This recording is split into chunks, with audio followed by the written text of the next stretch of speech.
In 1798, the economist Robert Malthus predicted the collapse of humanity. According to his theory, in a world like ours where natural resources are finite, there will come a point where, if the population continues to grow as it has been growing so far, there will not be enough food, water, and resources for everyone. The world will be destined to suffer in a subsistence economy, an economy where the little we do have will be barely enough to keep all of us alive. No cars, no parties, no soccer, no video games, nothing. There will be so many human beings that the little wealth that each of us will have will be just enough not to die of hunger or cold. But is the population really growing so much that we should be concerned about it? Is that really the result of population growth? Is it really likely that we will reach that point in the near future? Well, look, at the time of the beginning of Christianity, the year 0 in the Western calendar, the global population was about 200 million people. From that moment on, thanks to medical and economic advances, the number gradually grew, reaching 1.2 billion inhabitants for the first time in 1850. And pay attention, because the curious thing comes next. From this data, we can deduce that it took about 19 centuries, 1,850 years, to increase the world population by 1 billion people. Now, do you know how long it currently takes to increase the population by an additional 1 billion people?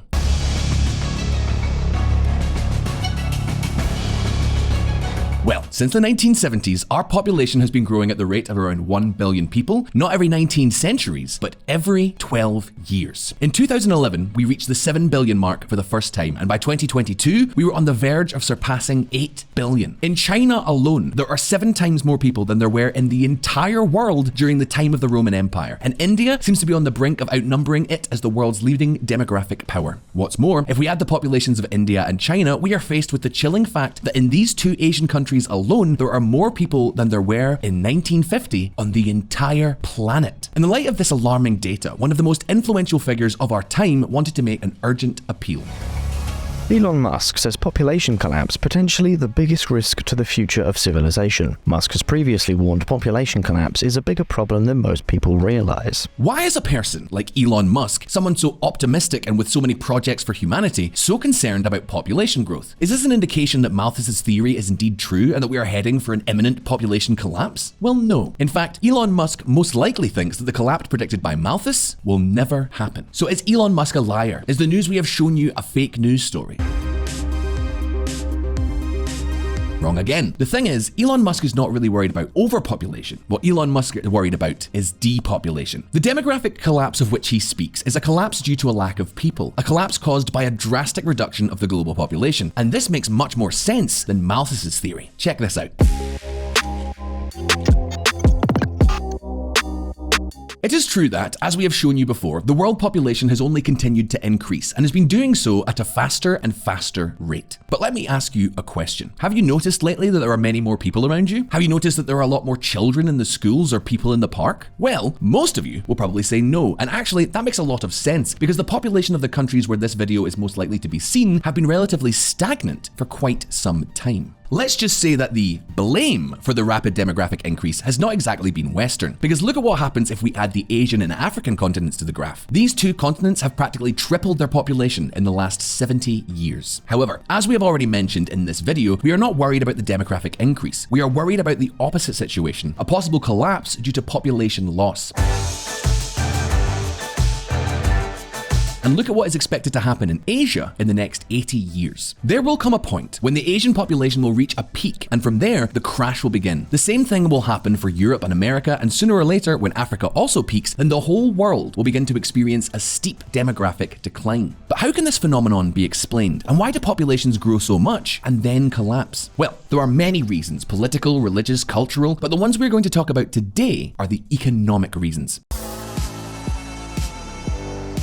Let's see, I bet you've often heard that if people don't have children, it's because they don't have enough money. Therefore, to increase the birth rate, we need, government subsidies or something like that, right? Well, what if I were to tell you that in reality, the reason we don't have a lot of children is not because we have too little money, but because we have too much? Let me explain. Look at this map. It shows the countries according to their wealth. The darker the color, the richer. But this other map shows the fertility rate. That is, the number of children that women have in each country. Do you realize that the wealthiest countries are also the ones that have the fewest children? Isn't this a bit contradictory? And the problem is no longer whether whether or not it is contradictory. It is that we are getting richer, and being richer necessarily means having fewer children. It almost seems that there will come a time when we will inevitably have to choose between two alternatives. First, either we stop generating wealth so that the birth rate does not fall, or we are irredeemably doomed to a population collapse due to lack of births. In any case, here at Visualeconomik, we do not want to encourage alarmism. We are here to provide knowledge and solutions, and for that, we must answer two essential questions. Why is it that the wealth of countries causes them to have fewer children? Is it possible to reverse this situation and grow economically without the implying demographic collapse? Well, let's find out. The fertility paradox. Argument 1. The opportunity cost. I might be stating the obvious here, but the decision to have a child is not a free decision. To take good care of him or her, you have to buy diapers, clothes, food, medicine, and basically everything else that they might need for several years. Hence the paradox here. Hence the idea that the more money we have, the more children we can afford. But now, think about it. The cost of having a child is not only what we pay for it, but also the money we stop earning when we become parents. When somebody becomes a parent, one of the parents usually leaves his or her job or reduces his or her working hours to care for the child. And what does that mean? Well, all the time you take off work, you'll be losing money, either directly through lost wages or through erosion of your career. And related to this matter, let me ask you a question. What is worse, quitting a job with a salary of $100 an hour or one with a salary of $2 an hour? In effect, it's giving up the $100 an hour job. In other words, the higher the wages in a country, the more money parents will have to give up for each child that they have. Conclusion? Well, that parents choose to have fewer children and to have a higher standard of living. This effect is especially true for women who have historically been the part of the couple that has put aside their professional careers to dedicate themselves to childcare. In recent years, as economies have grown, women have been entering the labour market, increasingly delaying the age of motherhood and the number of children they wish to have. Take the case of Visualeconomik favourite Spain, for example.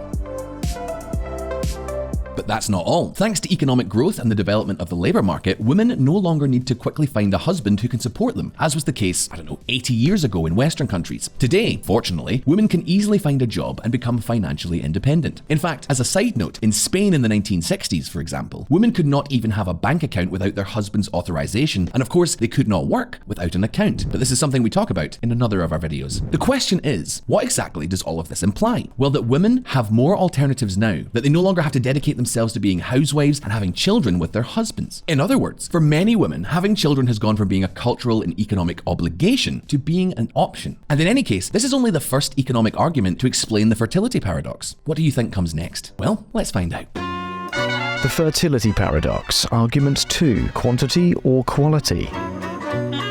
I'm sure many of you are still surprised when you see how many children your grandparents or even great-grandparents had, right? 80 years ago, it was common for a family to consist of 6, 7, or even 8 siblings. Today, however, even having more than 2 children is recognized as a large family in most countries. One plausible explanation is that in the past, couples did not have access to contraceptives, and if they wanted to get intimate, well, let's just say that more than once, there was a surprise outcome. This is also something that happens in developing countries, where condoms and contraceptive pills are not as freely available as in wealthier countries. And you may be wondering, what is the exact effect of the lack of contraceptive use in poor countries? A clue to this can be found in the case of Romania. In 1966, the Romanian government, led by the communist Chivu Stoica, banned abortion and the use of contraceptives in order to increase the birth rate. That measure remained in force for more than 20 years until finally, in 1989, after the fall of the Romanian communist regime, both abortion and the use of contraceptives were legalized again. The question is, what happened to the birth rate? What happened was that just 6 months after the lifting of the ban, the birth rate plummeted by 30%. However, despite the fact that the effect of contraceptives can be very significant, if our grandparents and great-grandparents had so many children and people in poor countries currently have so many children, it is due also to something else. Look at this map. It looks exactly the same as before, the one we have shown you with the countries that have the most children. But although this one is very similar, in reality it is totally different. This map shows the countries with the highest infant mortality. Lack of wealth to obtain medicines, build good hospitals, and feed children well leads to many of them dying before they reach adulthood. On the other hand, in these same poor countries, child labor is something that is largely normalized, so children also start working at a very young age. As it happens, the latter is an advantage. Having lots and lots of children is a very good strategy for families in these countries. Firstly, because when you have 5 or 6 children, if unfortunately one of them dies, it will not mean that the family will be left without descendants. Secondly, because children can work from an early age. The more children you have, the more income they will bring into the household, and the more likely the entire family will be able to survive. In wealthy countries, however, the opposite is true. Children have a much higher life expectancy at birth, and in addition, they typically do not enter the labour market until they are in their 20s, because if they want to meet the labour standards, they have to go through a very long academic or vocational training. And in education, that is, of course, paid for by their parents. In summary, having children in rich countries is much more expensive than in poor countries, and children do not work until there are no longer children, but their survival is practically guaranteed. So the optimal strategy for families is not to have lots and lots of children and expect half of them to survive and put them to work as soon as possible. The strategy is to have 1 or 2 children and devote all available resources to them so that they can get ahead smoothly. Now, Visualeconomik viewers, in everything we have told you in this video, there may be a little bit of a catch. Allow me to explain. Although we have seen that wealth reduces the birth rate, this is not strictly correct. Rather, what we could say is that it is only after a certain level of wealth that the birth rate is reduced. You see, the thing is, first there is poverty, the pre-industrial period where we all started feudalism. In that stage, we find that recurring famines, wars, and epidemics are the order of the day, and although many children are born, people die very young, and the population does not increase. But what happens when wealth increases, medicines appear, and famines end? Well, we move to a scenario of average wealth, where we continue to have many children, but where mortality is also reduced, so the population soars. This is basically what happened from the Industrial Revolution until the end of the 20th century. Okay, boomers. And finally, when the wealth is so high that all the arguments we have explained in this video apply, the second stage comes to an end, and we enter the stage of advanced wealth, which is precisely what we are experiencing now in developed countries. So no, the birth rate does not always fall when wealth is generated. It only falls when a lot of wealth is generated. However, is this necessarily the last stage of all? Is it not possible that by increasing wealth even more, the tables could be turned again and the birth rate could increase again? Well, actually, yes, that is possible. In fact, some economists predict that this is something that is already happening, and it is called the J theory. Check this out. The theory of J. Take a look at this graph. It shows the average fertility rate of 140 countries around the world as a function of their wealth, as measured by the Human Development Index. At first glance, nothing contradicts what we have been predicting up until now. The greater the wealth, the lower the average birth rate. But take a closer look, because this graph has a nuance, and that is that the data shown corresponds to 1975. Look at what happens if we update this graph with more recent data. From a certain level of wealth onwards, it seems that the birth rate in the more developed countries starts to rise again, drawing an inverted J-shaped growth. But what is the reason for this? Well, the truth is that the author of the study that builds the J theory does not have a conclusive answer. However, we can launch some hypotheses.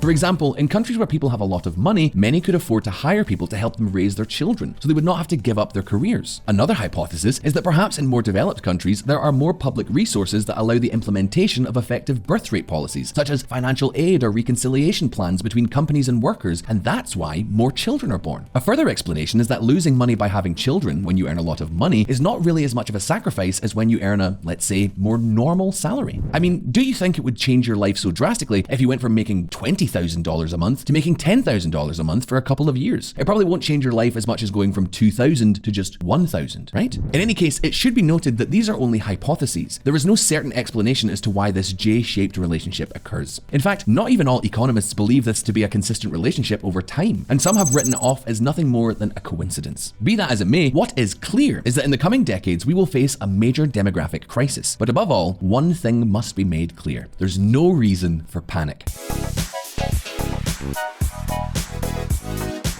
As we have seen, Malthus did little more than predict the end of the world 200 years ago, and, well, here we all are, with 8 billion people on the planet being richer and more prosperous than ever. So, between what we think now and what may happen in the 23rd century, there may be oceans of distance, and who knows, maybe robots and artificial intelligence will come to our rescue. But at this point, once again, the questions are for all of you. Do you think we'll be able to overcome the demographic winter? What other reasons can you think of to explain the fertility paradox? Do you think that the J theory carries any weight? You can leave us your answer in the comments below. That's all from us for now. All the best, and I'll see you next time.